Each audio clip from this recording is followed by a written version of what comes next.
What's up, world? Welcome to The Positive Truth, uplifting and positive news for a more progressive society. Tim, what are we trying to bring? Here at The Positive Truth, we're trying to bring awareness, empowerment, inspiration, optimism, and understanding to communities everywhere. Here at The Positive Truth, we're here for that uplifting and positive news 2 days a week. I know everybody woke up on Monday. They woke up on last Friday hearing about the Syria bombs, seeing what happened on the United flight, seeing what happened at the school, and it's really depressing. Here at The Positive Truth, we tell you stories of people helping others and giving back to their communities that you're probably not hearing. That's what we're here for. That's why we're doing this podcast, man.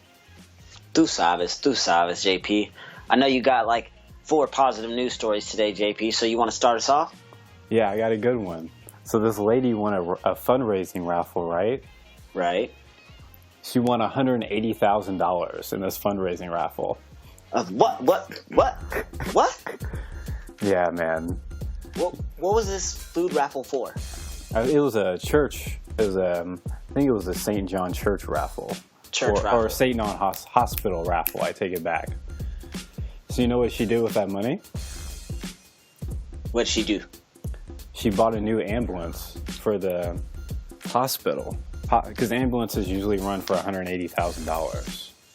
Oh, wow. That's so generous. Because, I don't think you would buy our hospital's ambulance, JP. I know I wouldn't. So, man, that's awesome. That's awesome. I gotta be more like her. When I hear stuff like this, I'll try to be more like the people that are doing positive things, JP. But go ahead and continue. I'm sorry. Her name's Beryl Good. And her last name's Good? Good, yeah. Legit. So after she bought the ambulance, 3 months later, she fell and broke her arm for the first time in her life. And they called the hospital, and they came and picked her up in the ambulance she bought. She broke her arm on purpose, man. No, I'm joking. I'm pretty sure no one breaks their arm on purpose. No, man, that's awesome, though. That's cool how it worked out for her, too. Absolutely. She was able to get in the back of her brand new limo ambulance, I bet. No, I'm just kidding. They said it had 32,000 kilometers on it. That's not very far at all. 32,000 kilometers? That's a long ways, man. From the hospital? No, just like driving in the past 3 months. Oh, okay. My bad. So that had been getting some use. The old ones? Or the new one? Oh, legit. Well, let me go ahead and continue with my next story, JP. I have... JP, how'd you pay for college, man? A little bit of mom and a little bit of me. Man. Teamwork makes the dream work. Man, you ain't lying. Man, you are not lying. Well, check this out, man. New York just made tuition free at public colleges for the middle class. So basically, if your families earn no more than $100,000 a year, they just passed, Governor Andrew Cuomo introduced the tuition-free plan in January, and it was approved by the Assembly on Saturday. That's amazing. And it was approved by the Senate on Sunday. So basically, you're going to get anywhere from $4,000 to $6,000 of your tuition taken care of just because you make under $100K. Now, JP, I know your parents made under $100K. I know mine did. That would have helped so much whenever we were in college, man. What's crazy is I read that news story too. It's going to be $119,000 in 2019. Oh, wow. I didn't even know that part. How awesome is that?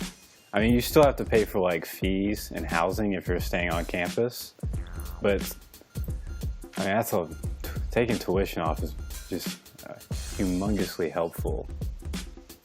And the one thing I took away from this story, if $100K is middle class in New York, that's not on my places to move to. I'm going to be broke for sure. Yeah, man, that's definitely not affordable. But man, check out. This is my favorite part about that news story. The governor said today college is what high school was. It should always be an option even if you can't afford it. I thought that was so awesome for him to say that because it's true and we all know it, man. The fact that kids are struggling to go to high school and public schools now because they're getting shut down everywhere. Like, we got to do more as a whole to make college easier to go to because we need to be educated. Absolutely. Tú sabes. What do you got for us, JP? I have a story of an 88-year-old Indiana man who's making blankets for police to give to children. In Indiana, it's not like Oklahoma in that it's really cold and rainy there more than it is here. So he would read stories of police coming to help out people, and they would be outside and there'd be a child. So him and his wife started making blankets for these children.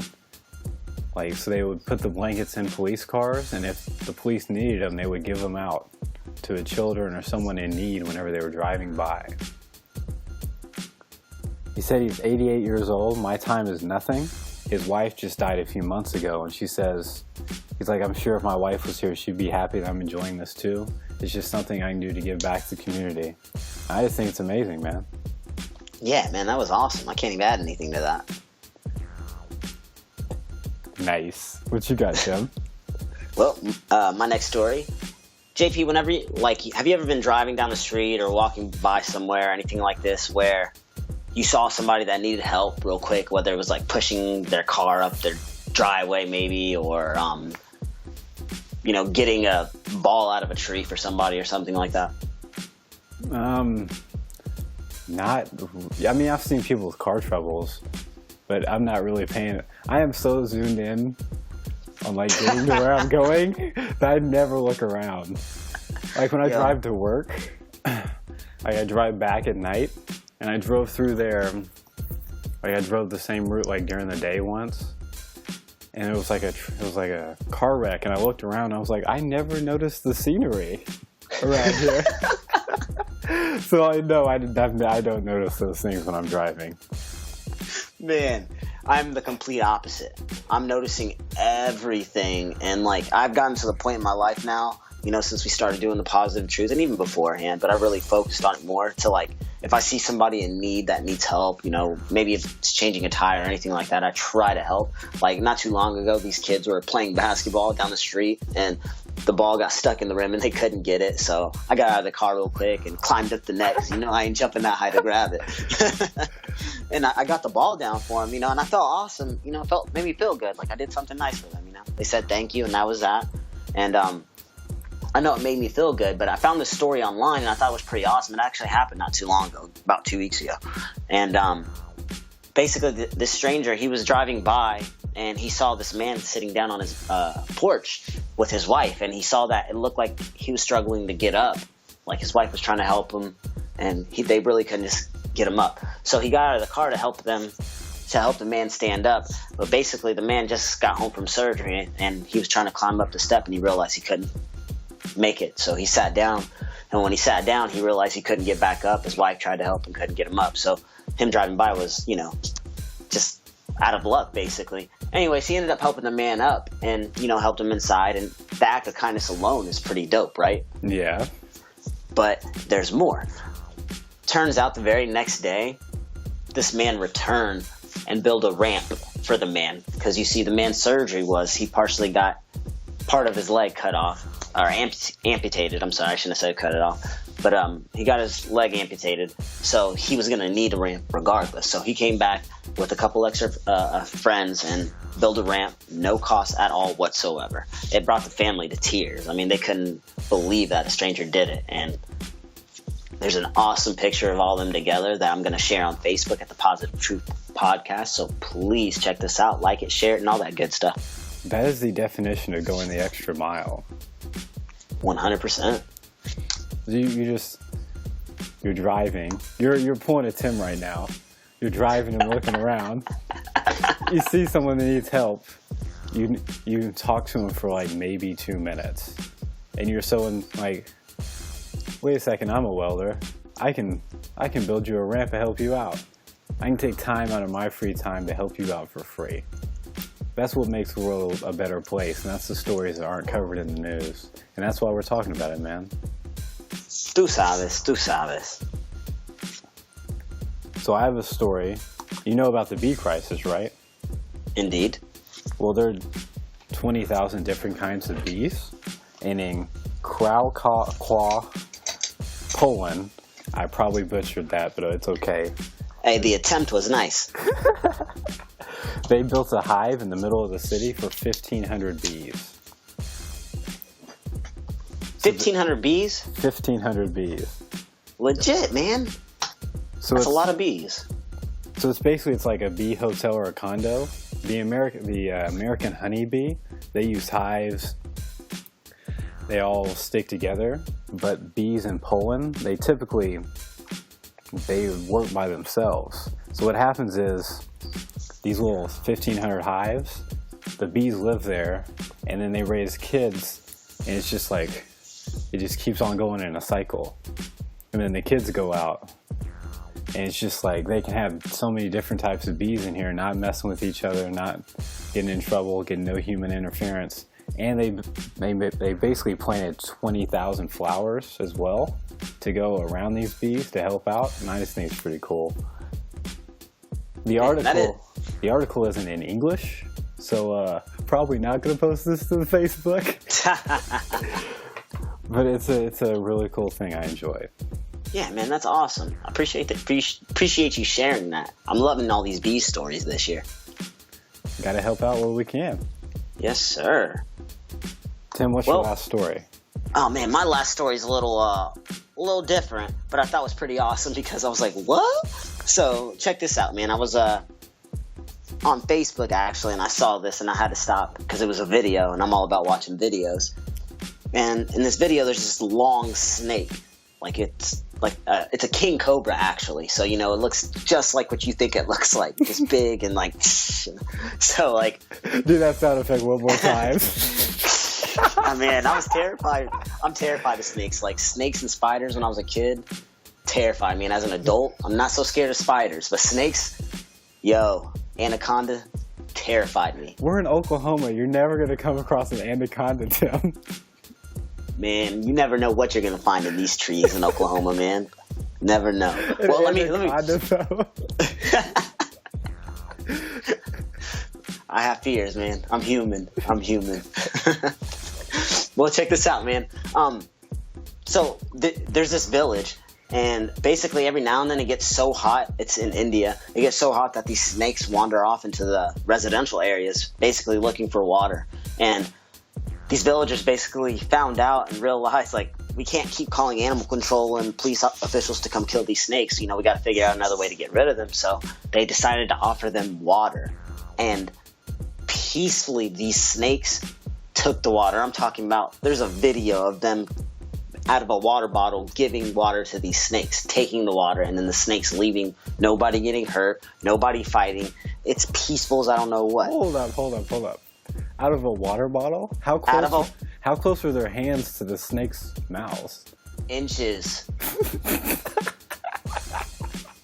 You got a video of this?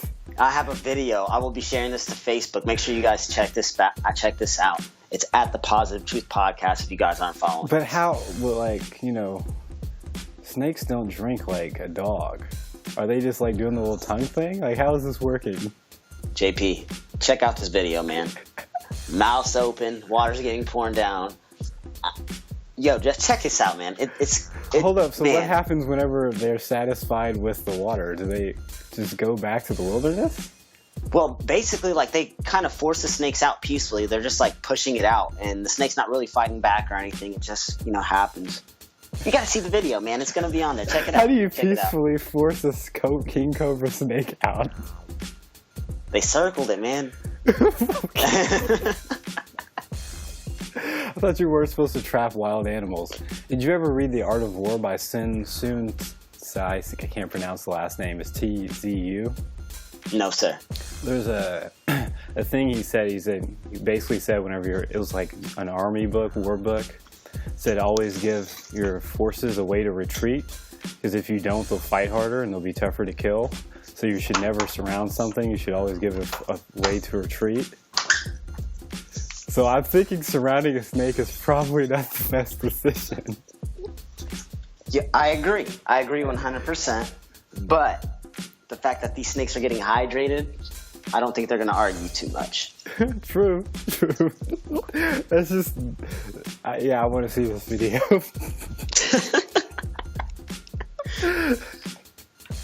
That's just... I would take a hose and be as far away as possible. Remember when you were a kid, you get the hose because, there wasn't a pool, so you use the hose during the summer to put the little sprinkler and get wet? Man, I indeed remember times where I was walking past other people's house I did not know, and I saw a water hose, and I was so hot and dehydrated, I turned it on, drank some, and ran. You remember we used to run to the basketball courts when we go to the parks? Yeah, man, that's exactly where I was coming from. Or if we get done playing basketball, I'm taking somebody's water hose. So I would take a water hose and just be like as far as possible from the snake. Like, you're getting sprayed, I'm not getting close. Man, I was trying to survive back in the day. I just wanted to live. All right, we're back on topic. I'll do my last positive news story. So basically, you know how here at The Positive Truth, we love our technology, improvements that help everyone live a better life. Definitely all about innovation. So I have a story about a man named Chris King. He's 57. He's from Doncaster, United Kingdom. He lost both of his hands except his thumb in an accident 4 years ago. There's a picture of him with his before what happens later on in the story, and it's just like a half a hand and a thumb. It's pretty crazy, man. Half a hand and a thumb? That sounds crazy. Yeah, it's like there's no fingers. But he became the world's first person to ever get a double hand transplant. Oh, wow. Oh, yeah. So it's like somebody else's hands on his... Yeah, he has fingers now. He said, I can make a fist, I can hold a pen, and he wrote a letter to his doctor, Professor Simon Kay, the plastic surgeon that did the double hand transplant 9 months after the procedure. Man, that's pretty cool. He has full function of his hand now, basically, right? He said he can't tie his shoes, but he can do almost everything. Oh, man, that's so awesome. 9 months after it happened. But here's the best part, Tim. What? Not only is there a video... Oh, continue. I can't get over the fact that you said, here's the best part. This man can write a letter. What do you mean, here's the best part? The hospital is hoping the procedure could one day be as routine as a kidney transplant. Oh, wow. That's the best part. That this is just going to be like a one-time thing. This is going to be, in the future, we can do this for everyone. That's awesome. They're still trying to improve it. That's awesome. Even though it worked, they're still trying to improve it. That's how it should be. Absolutely. Man, these are some good stories today. Absolutely. And Tim, I got a great positive quote. Oh, go ahead and knock that out the park. Society grows great when old men plant trees whose shade they know they shall never sit in. Man, say it again. Society grows great when old men plant trees whose shade they know they shall never sit in. Leave the world a better place than you found it. Tú sabes. Man, that was a dope quote. Yeah, I really enjoyed it. It was part of the lady, the one, the ambulance and they donated it. That was one of the things she said. That's pretty awesome. Pretty awesome. Barrel good. Man, make sure everybody's checking this out on our social media outlets at The Positive Truth Podcast on Facebook. Twitter, you can find us at TPT_podcast. And you can find us on YouTube, iTunes, Google Play, and SoundCloud. And we got an Instagram now, Tim. Oh, we do have an Instagram. What is it, at The Positive Truth? Yeah, I have no clue what we're going to post, but we're going to figure it out. Hey, we're getting t-shirts soon, so we're definitely going to post some pictures of that. We might have to model up a little bit, JP. Well, I'm not exactly very photogenic, so I'm going to go to my Klay Thompson stance and just smile awkwardly. I'm going to let you do that, Tim. You're the model. The model, man. I'll look down. We got this, JP, man. We can learn how to be models for a day. Have our new videographer be like, adjust a little bit to the right, a little bit to the left. Yeah, we would fail. Speaking about making the world a little better place than we found it, this Friday we're talking about lowering the fear of terrorism. So basically it's going to be a 15-20 minute episode about how you should not be scared of terrorism and how you're pretty much more likely to die from everything else. It's just a positive truth episode to lower your fear in society. It's going to be a great episode. It's an audio-visual episode, just like all of our Friday episodes, where we talk about a topic, why it's an issue, facts about it, and how you can change it for the better. After that, we got a great 2 episodes after that of basically decriminalizing immigrants, a 2-parter. We got some great positive truth episodes coming up, including user feedback. We got some questions that people have been sending in that we're gonna talk about on the Positive Truth. If you have any questions, you can send them in now. We'll get them all together. Email us, post it on one of our social media sites, and we will talk about it during this episode. Tim, did I forget anything? No, sir. I think we knocked it out of the park tonight. Nice. Skype didn't mess with us tonight. My phone might. I got 1%. On that, we're out. We hope to see you on Friday. Stay positive.